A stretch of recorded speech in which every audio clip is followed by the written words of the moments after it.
First, fighting out of the blue corner, we are ready. Fighting out of Mayhem, Derry, please welcome Currie.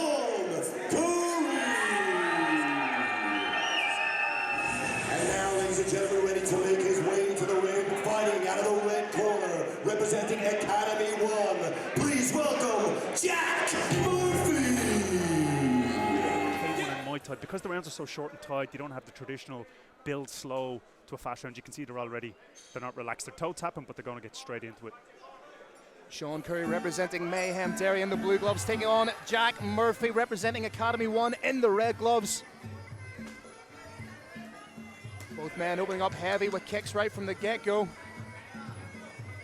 And the main thing, I suppose, for people watching at home, what we're looking for is significant shots that move or cause some type of damage to the opponent. Now, in saying that, you can't go out and win a Thai box match and just box for the 3 or 5 rounds. You have to score with the best option, score with a multitude of techniques. So we can already see the techniques moving. And that's where the distinction can be made between something like mixed martial arts, which is very much predicated on single shots, 1s and 2s. You can see these combatants stringing their combinations together, scoring heavy with kicks. Absolutely, and even in amateurs, these guys they're very good. They're starting off the show. This is actually quite a high-level amateur match. There's a lot of confidence in the kicks, and that comes from actually wearing shin pads as well. You know you can kick quite hard. You're not going to catch a knee. You're going to get that hematoma as bad as maybe some of the pros might get later on. Both fighters trying to gauge a little bit of a distance with the kick, but I would like to see these kicks are being thrown at sort of you throw, I throw. I'd like to see some hands being thrown either before or behind these kicks. Absolutely. What I call that is a 1 and 3. You start the technique, you know they have to respond, and you try to disrupt that with the 3rd shot. What I call a direct counter. Now that could be with anything, but it shows the judges it's a clinical engagement that you've come out and won, and that's what you want to do, is make it easy for the judges to score. Don't just go, as you said, 1 for 1. It leaves it too subjective. Nice little shot on the counter there from Jack. Jack seems to be getting a little bit freer with the hands. Yeah, and actually, as we said at the start, I thought it'd be a little bit more frenzied. They've actually settled into a pace where they're willing to stand and not jump around too much, what I like to see, because we've got another 2 more rounds of this, so I think they'll get more relaxed the more this goes on. You can see a little bit of reddening up on the torso there of Jack already. Yeah, and that will influence judges with the scoring. It's shown effect. And a very good opening round for the opening match. Strikes as opposed to throwing that one shot, you throw, I throw kind of mentality. Absolutely, and that's what the judges are looking for. They're looking for scoring techniques and composure. Composure and balance are big proponents of the scoring framework. So Sean catching the kick there now, initiating the clinch. Nice shot on the break from Murphy. We can see the guys quickly to disengage from the clinch, so they're showing that they want to knock each other out of the water here, which is great for spectators. It may add some diversity to the scoring if they can show multiple levels of scoring. So if they figure, which they're still kind of going 1 for 1, if they can show that switch up of gears with techniques, it's definitely an advantage with the judges. Yeah, if you're showing the judges a diversity in your striking arsenal, that's something that leaves a mark. Absolutely, and you generally find with the bigger guys, even from 70 kilos all the way up, they're less inclined to engage.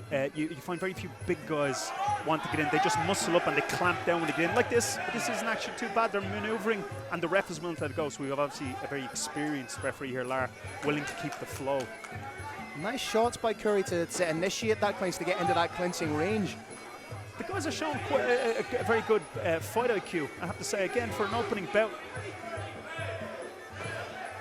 Murphy disengages, and you can see he's got those hands primed and ready. You get the feeling that he just wants to land that rear shot straight down the pipe.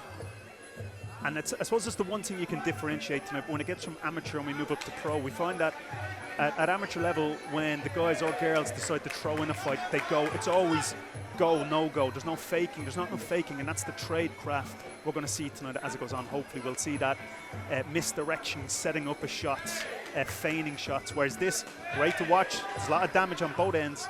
I just love a little bit more setting up and defense to, again, make it easier for the judges. And how difficult is this going to be to score 4? Oh, nice shot being landed by Murphy. Smells a little bit of blood in the water. Thought about the head kick. I would have liked to see him finish with that head kick, but if I could see that coming, chances are his opponent would see that coming too. Absolutely, and again, yeah, it makes it difficult. It makes it, the subjective part is to actually bring their fitness to the next level. So this is where what they've done in camp is going to come to the fore right now. Again, Currie in the blue gloves taking on Murphy in the red gloves.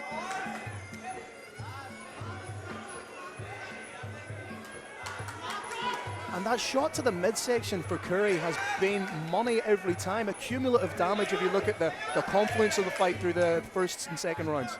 Absolutely. You can see the two guys, they're quite comfortable at kicking, and for these big guys at 76 kilos, a kicking game is a highly energetic game. It's a people-pleasing game. People love watching it, but it takes a lot of energy. So this is where we're going to see the fitness kind of come through.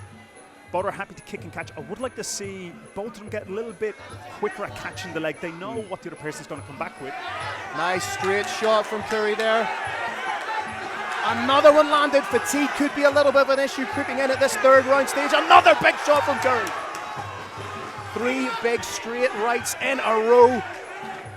So for people watching at home, if this comes to a draw and it's a 1-1 from this point on, that was considered a significant event there. So he dominated, and if it was go 1-for-1, that could be enough to clinch around.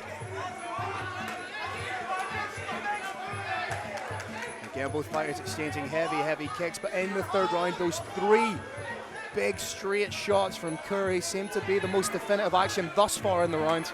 The hands, I think, generally overall in the match have definitely shown the more significant shots. Under that pot shot, that one down the middle.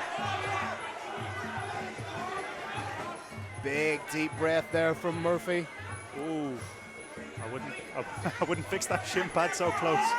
And Currie would have been well within his rights to throw a head kick or something at that stage, as it wasn't a natural break in the action. The rules would stipulate if you're throwing someone, put someone on the ground, if it's a continual action that you couldn't pull. Now, technically, yes, you could. Oh, big shots again being landed by Currie here. Really trying to create a grandstand finish. That could be enough to swing it. As you say, in the rounds 1 and 2. Ladies and gentlemen, let's hear it for both fighters. They put on a great show for us.